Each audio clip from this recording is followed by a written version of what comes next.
Welcome to topic 4, in which we are discussing principles and rules of evidence in competence assessment. My name is Jean Stella Fundi.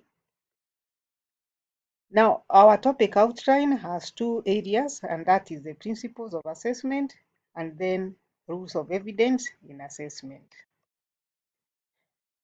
Now, in the first topic, where we are looking at the principles of assessment, we say that assessment principles are the fundamental guidelines that ensure assessments are effective and meaningful.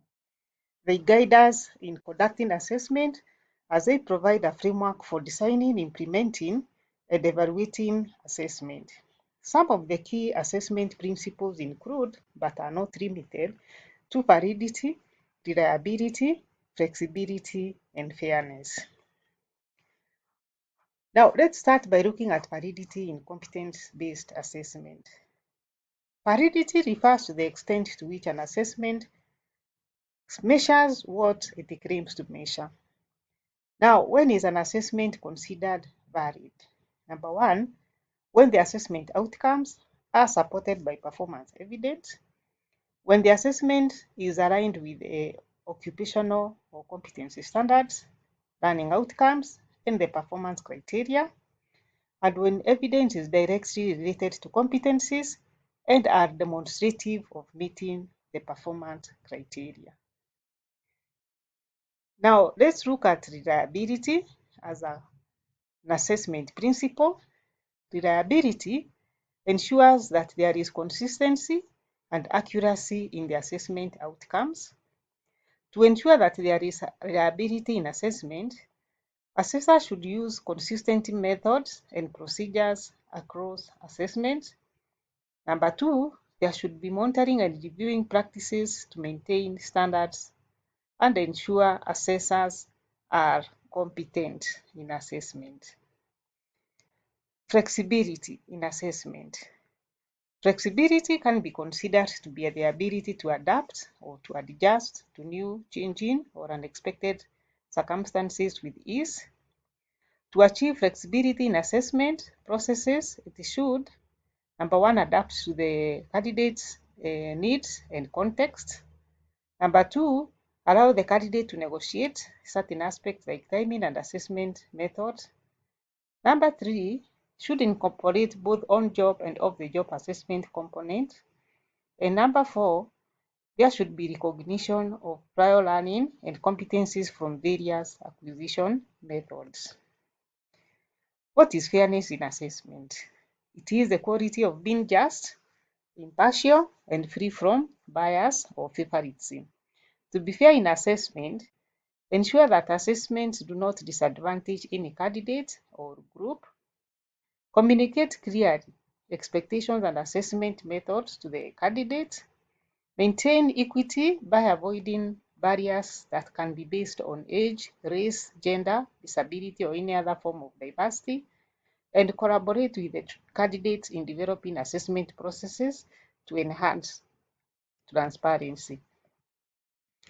Now, in summary of some of the assessment principles that we have discussed, we have seen that we have validity, which ensures assessments are aligned with the occupational standards and should be supported by evidence to ensure credibility of the outcome.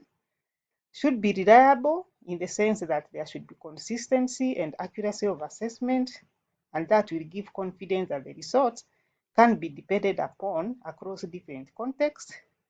Flexibility that will allow adaptability to diverse candidates' needs, that promotes inclusivity and ensuring that candidates have equitable opportunities, and fairness that guarantees assessments are equitable and transparent and do not disadvantage any candidate based on any form of diversity.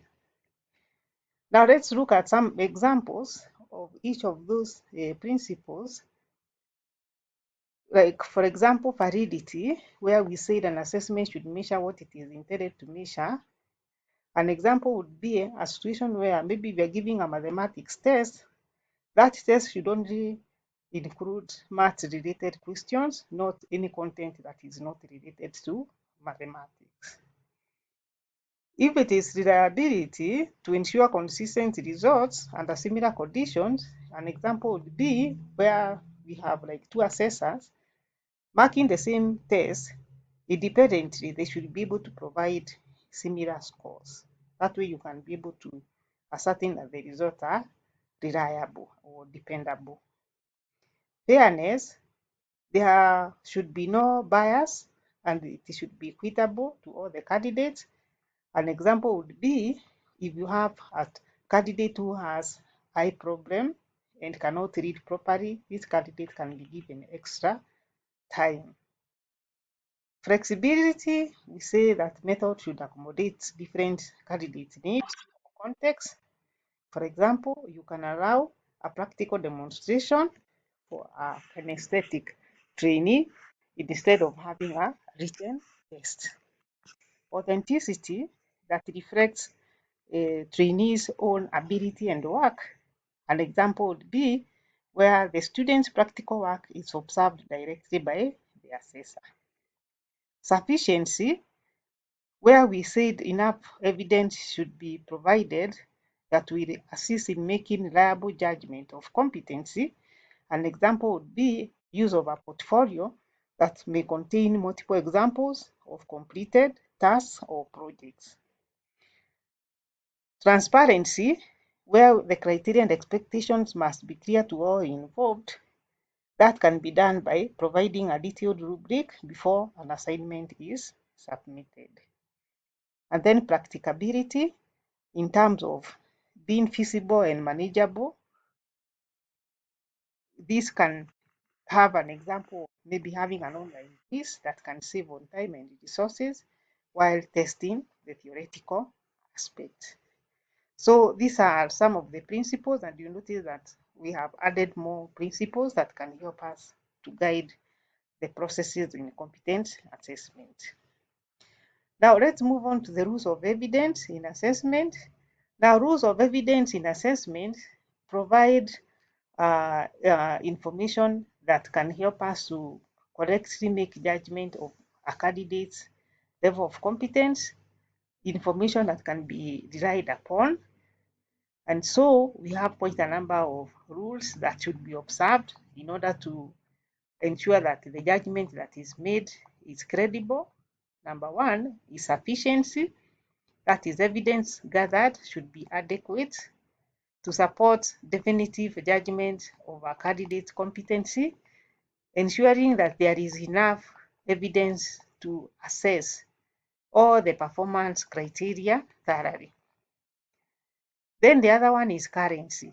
Evidence collected should be recent in terms of knowledge and skills that the candidate has, ensuring that assessment is measuring current competencies that are relevant and related to that particular field or industry. Then authenticity, where evidence must be verified as candidate's own work using methods such as direct observation or validation tools to ensure integrity in assessment.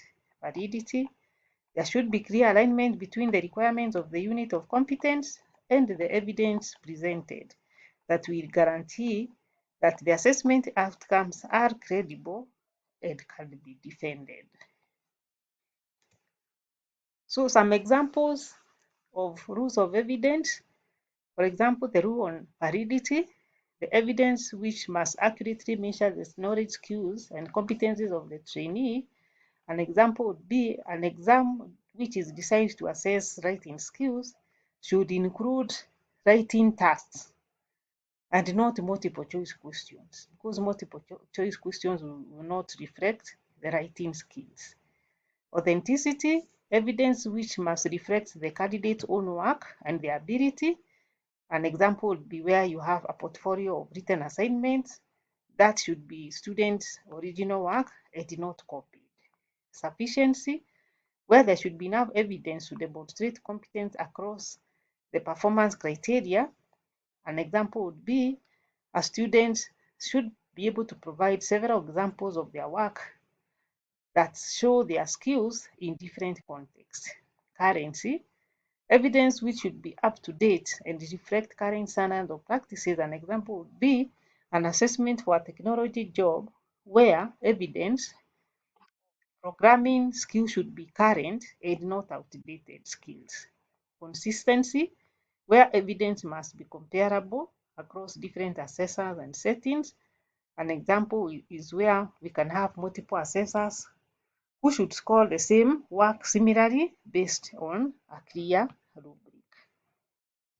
So in summary, what have we done today?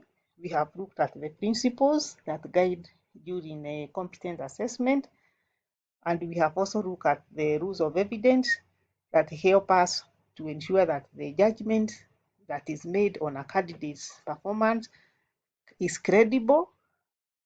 And so when we looked at some of the principles of competence, they included principles like fairness, accuracy, consistency. Then rules of evidence, we said they will uphold the integrity of the assessment process, ensuring that there is equitable opportunities and we have clear guidelines for all the participants. So thank you very much for listening to this particular session. Stay put as we wait for the next topic. Thank you very much.